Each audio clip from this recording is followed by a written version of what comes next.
እንግዲህ ወደ ቪኒሲየስ ጁኒየር እና የአርሰናሉ ባለቤት ጆሽ ክሮንኬ ወደ ተናገሩት ንግግር ከማለፌ በፊት አዲሱ ፈራሚያችን ክሪስቶስ ዞሊስ በክለባችን አርሰናል ገና ከመጀመሪያው እጅግ ድንቅ ጊዜ ማሳለፍ ችሏል። በነገራችን ላይ የጨዋታውን ሃይላይት ዩቲዩብ ላይ አርሰናል ከኤምኬ ዶንስ ጋር ያደረገውን ጨዋታ ሰርች ብታደርጉት ወይም የክሪስቶስ ዞሊስ አሲስት አርሰናል ላይ ብላችሁ ብትፈልጉት ያመጣላችኋል። እንግዲህ አርሰናል ትላንትና በዝግ ስቴዲየም ጨዋታ አድርጎ ነበር የወዳጅ ጨዋታ ማለት ነው። ኤምኬ ዶንስ የተባለውን ቡድን ነው ክለባችን አርሰናል በዝግ ስቴዲየም የገጠሙ። ጨዋታውንም 3-0 አርሰናል ማሸነፍ ችሏል። ታዲያ በዚህ ጨዋታ ላይ ሬስ ኔልሰን፣ ኢታን ዋኔሪ እና ኦኔሊ እንግዲህ ግብ ያስቆጠሩ ተጫዋቾች ናቸው። ታዲያ ክሪስቶስ ዞሊስ የመጀመሪያውን አሲስት ማድረግ ችሏል። አሲስት ያደረገውም እንግዲህ ሬስ ኔልሰን ላስቆጠራት ግብ ነው ማለት ነው። ሬስ ኔልሰን ያስቆጠራትን ግብ አሲስት ማድረግ የቻለው አዲሱ የክንፍ ፈራሚያችን ክሪስቶስ ዞሊስ ነው። በመጀመሪያ ቀኑ እጅግ በጣም ድንቅ ጊዜ በክለባችን አርሰናል ማሳለፍ ችሏል። ክሪስቶስ ዞሊስ በዚሁ የሚቀጥል ከሆነና በተለይ ቀጣይ ሳምንት እንግዲህ ሐምሌ 25 ታውቃላችሁ የመጀመሪያ የወዳጅነት ጨዋታችንን ከስፔኑ ክለብ ጄሮና ጋር ምሽት 3 ተኩል ላይ እንጫወታለን። በዛም ጨዋታ ላይ ክሪስቶስ ዞሊስ ጊዜ እንደሚሰጠው ይጠበቃል። በዛም ጨዋታ ላይ በደንብ እንመለከተዋለን። ምክንያቱም ይሄ ጨዋታ በዝግ ስቴዲየም የተደረገ ስለነበረ፣ ያኛው ግን በቀጥታ የሚተላለፍ ጨዋታ ስለሆነ በደንብ የክሪስቶስ ዞሊስን ብቃት የምናይበት ነው። ነገር ግን በዝግ ስቴዲየም በነበረው ጨዋታ ክሪስቶስ ዞሊስ አስደናቂ አሲስት ለሬስ ኔልሰን ማድረግ ችሏል ማለት ነው። በዚሁ የሚቀጥል ከሆነና የግብ አስተዋጽኦን በደንብ የሚቀጥል ከሆነ በእርግጠኝነት በፕሪሚየር ሊጉ ጥሩ ጊዜ እንደሚያሳልፍ ይታመናል ማለት ነው። በተለይ ክሪስቶስ ዞሊስ ክለባችንን አርሰናልን ካልፈረምኩ ብሎ የሌሎች ክለቦችን ጥያቄ በሙሉ ውድቅ አድርጎ መምጣቱ ደግሞ በደንብ ያለውን ሁሉ እንዲሰጥና ብቃቱን እንዲያሳይ ይረዳዋል የሚል እምነት አለ ማለት ነው። እንግዲህ የአርሰናሉ ባለቤት ክሮንኬ ልጅ የሆነው ጆሽ ክሮንኬ ብዙ ጊዜ በአርሰናል ጨዋታዎች ላይ ስቴዲየም ላይ የምትመለከቱት ግለሰብ ማለት ነው። እንደዚሁም ደግሞ ትዝ ይላችኋል አርሰናል የፕሪሚየር ሊጉን ዋንጫ ሲበላው አባትና ልጅ ሆነው ነው ዋንጫውን ይዘው መጥተው ለአርቴታ አስረክበው ለማርቲን ኦዲጋርድ ለአምበሉ ሰጥተው ዋንጫውን ከፍ ያደረግነው ማለት ነው። ታዲያ ልጅየው የሆነው ጆሽ ክሮንኬ አርሰናል ስለ ዝውውሩ ያለው እቅድ ምንድን ነው የሚል ጥያቄ ተጠይቀው ነበረ። የቪኒሲየስ ጁኒየር ጉዳይ ከተሰማ በኋላ አርሰናል ለምንድን ነው ውድ ዋጋ ማይከፍለው? የመክፈል አቅም የለውም ወይስ ምንድን ነው እቅዳችሁ በሚል ጥያቄ ቀርቦለት ነበር። ታዲያ ጆሽ ክሮንኬ ሲናገር አንድ ነገር ነው ያነሳው። እኛ አርሰናሎች የምናምንበት አንድ ነገር አለ። ከአንድሬ ቤርታ እንደዚሁም ከአሰልጣኝ ሚኬል አርቴታ ጋር ውይይቶችን እናደርጋለን። በውይይታችን ከገንዘቡ በላይ ትኩረት የምናደርገው የተጫዋቹ ጥራትና ለምንወደው ክለባችን አርሰናል የሚጨምረውን አቅም ነው። ለክለባችን አርሰናል የሚጨምረውን አቅም ተመልክተን ጥራት ያለው ተጫዋች ከሆነና የምንፈልጋቸውን ትልልቅ ዋንጫዎች ለማምጣት ጥቅም የሚሰጠን ከሆነ ያ ተጫዋች አይደለም 100 ሚሊዮን 200 ሚሊዮን እንኳን ቢያወጣ ከማምጣት ወደኋላ አንልም። የምናተኩረው የተጫዋቾቹ ጥራት ላይ ነው ሲል እንግዲህ ጆሽ ክሮንኬ ተናግሯል ማለት ነው። በነገራችን ላይ የቪኒሲየስ ጁኒየር ዝውውር እንዲጸድቅና ከተቻለ በፍጥነት እንዲመጣ ትዕዛዝ የሰጡት ራሳቸው ክሮንኬ እንደሆኑ ተሰምቷል።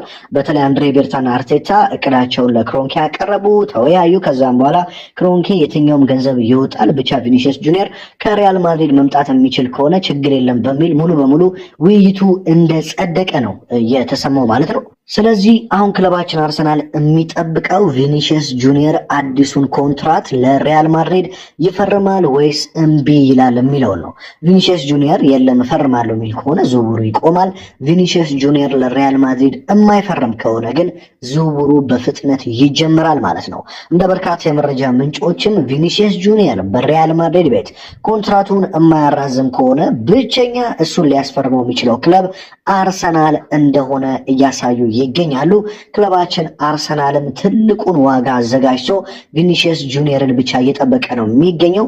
እስካሁን ድረስ ከ3 እና ከ4 ጊዜ በላይ ከሪያል ማድሪድ ጋር ውይይቶች ተጀምሮ ተቋርጠዋል። በቪኒሲየስ ጁኒየር ኮንትራት ጉዳይ በገንዘብ ምክንያት መስማማት አልቻሉም። ስለዚህ ይሄኛው አሁን የሚጀምረው በቀጣዮቹ ጥቂት ቀናት የሚጀምረው የኮንትራት ውይይት ያለ ስምምነት የሚጠናቀቅ ከሆነ ክለባችን አርሰናል እጁን ይዘረጋል ማለት ነው።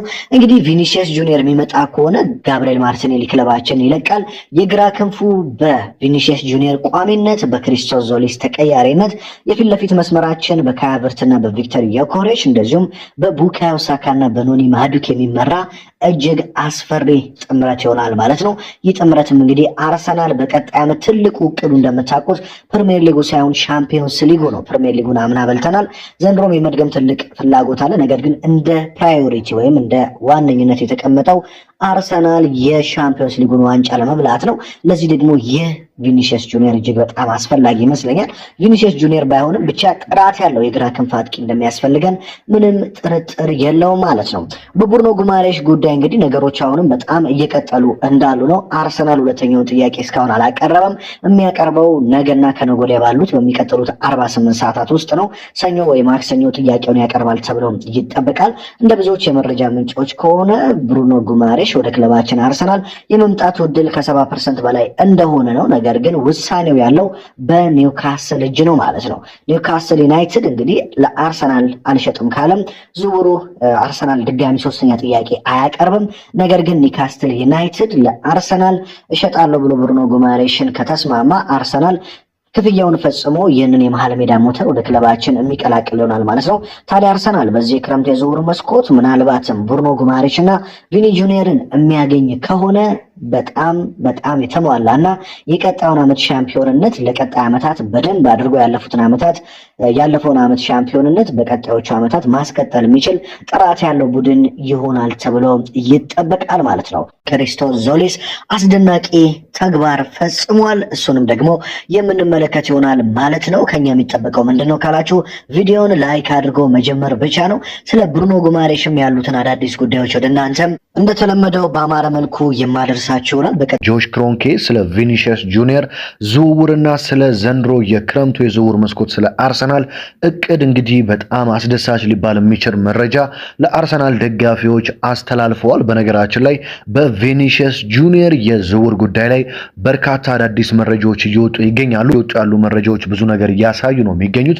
እንደ ተጨማሪም ክለባችን አርሰናል ተከላካይ ስፍራ ላይ የዊሊያም ሳሊባ ተተኪ ለማድረግ ኤዝሪ ኮንሳና ጆን ስቶንስ በስም ዝርዝር ውስጥ ያሉ ተጫዋቾች ናቸው። ሌሎች ወጣት ተጫዋቾችን በስም ዝርዝራችን ውስጥ እንዳሉ ሆኖ ማለት ነው። ከዛ በመቀጠል ደግሞ ምናልባትም የሚሳካ ከሆነ የቪክተር ዮኬሬሽ እንደዚሁም የጁሊያን አልቫሬዝ መቀየር ሊፈጠር የሚችልበት እድልም ሰፊ እንደሆነ መረጃዎች ያሳያሉ። ምናልባትም አርሰናል በርካታ ገንዘብና ቪክተር ዮኬሬሽን ወይም በርካታ ገንዘብና ጋብሪኤል ማርቲኔሊን ለአትሌቲኮ ማድሪድ በማቅረብ ጁሊያን አልቫሬዝን ማምጣት የሚቻል ከሆነ ሙከራውን ማድረግ ይፈልጋል ማለት ነው። ውድ አድማጭ ተመልካቾች እንግዲህ የዕለቱ የክለባችን አርሰናል የዝውውር መረጃዎችን ይመስላሉ። አርሰናል በጣም ሲሪየስ ሆኖ ዝውውሩ ላይ እየተንቀሳቀሰ ነው። ምንም እንኳን እስካሁን አንድ ብቻ ተጫዋች ነው ጥሩ ልንለው የምንችለው ክሪስቶስ ዞሊስን ነው ማስፈረም እየቻልነው፣ ሌላ ዝውውር መፈጸም አልቻልንም። የጥራት ያለው ዝውውር ማለት ነው፣ በትልቅ ደረጃ የሚጠራ ዝውውር። ስለዚህ በቀጣዮቹ ሳምንታት ትልቅ ዜና እንጠብቃለን። ለዛሬ ግን ያሉት መረጃዎችን ይመስላሉ።